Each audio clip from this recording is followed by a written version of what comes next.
தமிழ் சொந்தங்களுக்கு வணக்கம். நட்புடன் நடராஜன். ஒரு நாட்டில் மன்னர் ஆட்சி பண்ணிக்கிட்டு இருக்காரு.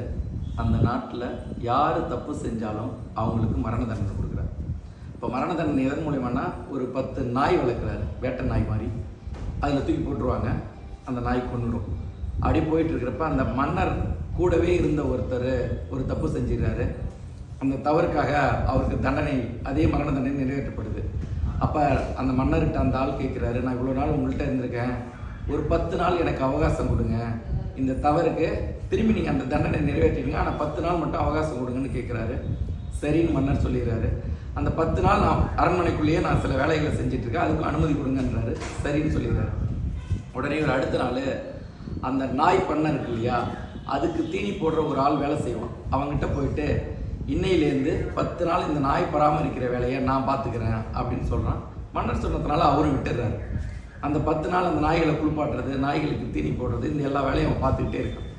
10 நாள் கழித்து தண்டனை நிறைவேற்றி ஆகணும். அமைச்சரவை கூடிச்சு. மன்னர் சொல்கிறாரு, இவரை தூக்கி நாய் பண்ணையில் போடுங்கன்றாரு. இவங்களை தூக்கி நாய் பண்ணையில் போடுறாங்க.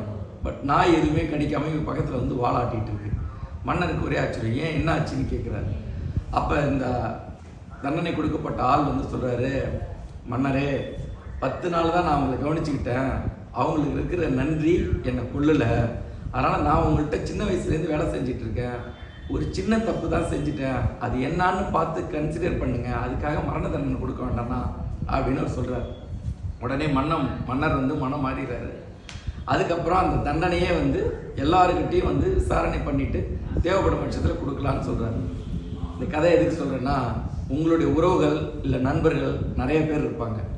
அதில் ரொம்ப நல்லா பழகினவங்க, ரொம்ப கூடயே வளர்ந்தவங்க ஒரு சின்ன தப்பு செஞ்சிடலாம். அந்த தப்புக்கு அவங்களுக்கு கொடுக்குற தண்டனை மிகப்பெரிய தண்டனையாக இருக்க வேண்டாம்.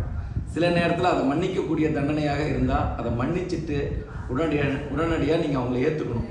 இதில் 2 விஷயம் இருக்குது. தப்பு தெரியாமல் பண்ணால் தான் அதுக்கு பேர் தவறு, தெரிஞ்சே பண்ணால் அதுக்கு பேர் துரோகம். தவறை மன்னிக்கலாம், துரோகத்தை மன்னிக்க முடியாது. தவறை மன்னித்து நீங்கள் ஏற்றுக்கோங்க. துரோகம் மன்னித்து ஏற்றுக்கிறப்ப நீங்கள் மனுஷனாக மாறுவீங்க. துரோகம் பண்ணுறவங்கள மறந்துடணும், அப்போ தான் நீங்கள் கடவுளாக மாற முடியும். ஸோ தவறை மன்னிக்க முடியும், துரோகத்தை மன்னிக்க முடியாது. யாராவது சின்ன தவறு செஞ்சால் மன்னிச்சுட்டு ஏற்றுக்கோங்க. நன்றி, வணக்கம்.